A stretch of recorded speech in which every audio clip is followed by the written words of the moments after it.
Hello, my name is Wes Dawson, and welcome back to another riveting episode of Gabagool, and 8 new episodes every Wednesday. It is my great pleasure and great honor to welcome you here today. So it is a beautiful late April day.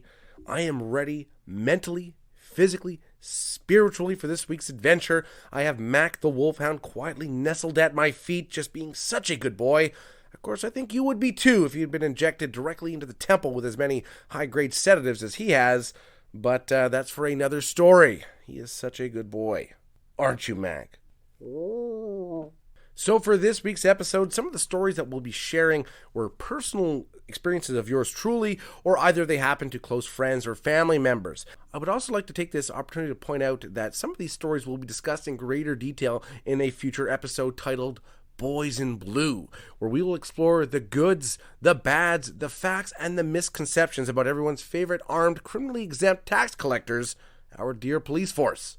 And also in that upcoming episode, we'll talk about the new Gabagool and 8 charity drive that will start this summer, where we will be hosting an event much akin to the collection of soda can tabs to make wheelchairs, where we will head out to various crime scenes and collect spent shell casings from any time police had shot and killed either homeless people or people of color, and we will melt these casings down into the most ironic plaque of memoriam you have ever seen.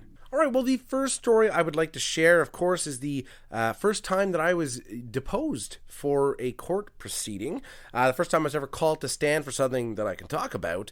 And it was a very interesting experience. Now, the reason I was there was because an ex-girlfriend had a very loving, high-quality father who was trying to retroactively sue her for child support payments. Yes, the father who was mandated by the courts to pay the mother child support when the children were growing up was trying to sue the adult daughter for these payments. And then he wanted to sue me because I was the rich boyfriend who was working as a janitor at the time. Made a lot of sense. Anyway, the guy was 5-star. What a person of integrity, a person of great respect. No, wait, that's a mistake. The guy was a horrible piece of shit. Either way, I went to court, and at the time I was living with my girlfriend as well as this other roommate. And while on the stand, the father's lawyer was really framing these questions as though he was trying to call me gay in court, which I didn't understand, like, why. I didn't really care if he did. It was just very bizarre to me. And he would insinuate things like asking, how were the bills split? How were things decided in the apartment? And I said, well, everything was split evenly between the three of us. Everyone paid their portion. It was the same relationship financially with my roommate as with my girlfriend. So then he's like, aha, I caught you. He's like, so you're telling me you had the same relationship with your male roommate as you did your female girlfriend? How interesting. And then he looks back at the non-existent jury. I look at the judge and I'm like, did he not ask, like, with regards to the financial situation of the apartment? The judge fully agreed and basically told the lawyer, if you keep asking this ridiculous line of questioning, you won't be allowed to do. You'll lose your privilege to do so. It was the most bizarre thing I'd ever seen. And the fact that the father had paid this idiot lawyer to do this, it was wonderful. In the end, he didn't get a dime, and I think he just hates his life even more than he did before the case. Now, some of the stories about these boys in blue. Let's look at this one. So there was a dual burglary in a business of a very close family member of mine, and one thing I was kind of shocked about, I knew the police were basically going to do nothing, but the fact that they admitted as much. Now, if I was the chief or sergeant or who's ever, making decisions at the department, I would tell them, hey, at least make the illusion that you're going to do something. Like, they pretty much flat out told me, yeah, we're not really going to do anything about this. And I was like, well, that's great. And, ordinarily I could maybe understand, except for the fact that there was videotape showing the license plate of the getaway car. They stole a GPS device that went back to their home location. So I was a bit shocked when the police were just completely aghast at the idea that they might do something to catch the burglars. Of course, this is the same department that can't seem to catch gas thieves. The people that have a license plate on the back of their car that's registered to the owner of the vehicle, and they can't seem to punch in 6 digits and find these people. So I guess I shouldn't be too shocked with the outcome of these burglaries. Of course, another wonderful example of the amazing services provided from this particular branch of the SQ, which is the Sûreté Québec, the provincial police force in Quebec. Well, a friend of mine had his life threatened, and he went to see the police and said, look, this person has been harassing me, and they've threatened my life. I shit you not, His answer was, well, what do you want us to do about it?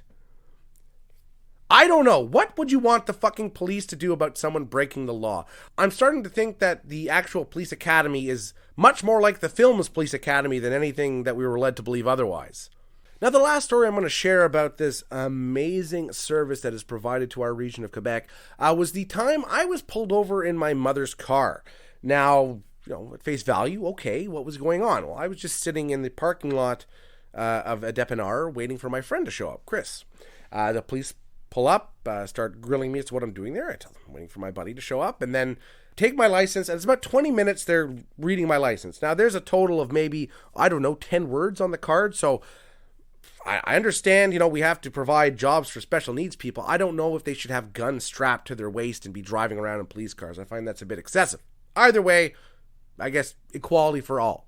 So the cop comes back to me after I revved my motor because I was wondering what was taking so long, told me to be a bit more respectful. I asked what the hell was going on, and then he proceeded to give me his thorough investigative report as to what I was doing there. The fact that I was going to rob this dépanneur.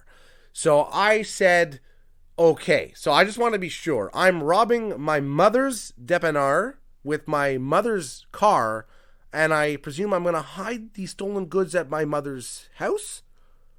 And then he's like, well, how am I supposed to know she's your mother? And I was like, well, that computer that you punched my information into, it usually brings up that kind of details. So, again, maybe you should be working in a McDonald's clearing trays as opposed to having a gun and being allowed to shoot people. Anyway, this debate goes on a little bit further, and he asks, then, why am I waiting here? I said, I'm waiting to see my friend Chris. Well, where does he live? I said, down the street there in a pink house. And he said, well, what's his address? And I said, I don't need to give that, and I don't even know what it is. So he's your best friend and you don't know his address. And I'm like, he lives 5 minutes from me. Do you think I write him fucking love letters? I'm like, I don't need to know his address. If I want to go to his house, I walk down the road and I go to his door. I'm like, we're not pen pals. We are actual physical friends. Very hard concept for this man to understand. Ultimately, no ticket, no nothing. The guy just left and I just stared at him like, my God, it scares me that you have the power that you do. So another similar example is, of course, the fucking third degree I got at the pharmacy picking up pills for my aunt. I went once, I picked up about 20 bottles of pills, didn't ask who I was, no information. I just said, I'm here to pick up so-and-so's pills. Here you go, bag full of drugs, let her rip. Okay, I go back the next week to do the same thing. They give me a renewal of a morphine prescription. And it turns into a full-blown investigation. Who am I? What am I doing there? Blah, blah, blah, blah. And I'm like, what the hell? I came here last week and you guys handed me like a 10-pound bag of drugs. Didn't even ask my name. And now you're grilling me over this. So the guy asked me, what's her address? And I said, I don't know, something, this street. I said, I don't know the actual civic number. Well, then I can't give it to you. I'm like, why would I be pen pals with my fucking aunt? I said, Jesus Christ, so I start calling her. I said, then you can speak to her directly. He's like, no, I just need to know her phone number. I said, no, you can speak to her directly and find out why I drove 30 minutes for no fucking reason. And then, lo and behold, everything was fine. He let me leave with it. It's like often I find in pharmacies, they have these restrictions on things like Gravol or Rub 8535. Because, they say, it can be broken down into other drugs for recreational consumption. Okay, granted, yes, that's true. But you do know I can access real narcotics much easier than doing the full pharmaceutical background check for something that makes your tum-tum feel better. I'm just very shocked at the amount of detail they need for Gravol, whereas they're handing out friggin' Oxycontin to anybody who wants it. Well, I hope you enjoyed this wonderful adventure that we took together this beautiful Wednesday afternoon or whatever day you're listening to this. But unfortunately, that is all the time that we have. So my name is Wes Dawson. This has been Gabagool, Nate. Please listen, like, share, and subscribe. And I'd like to leave you with these 3 tenets that I live my life by. First, stay positive and try to do something good in the world.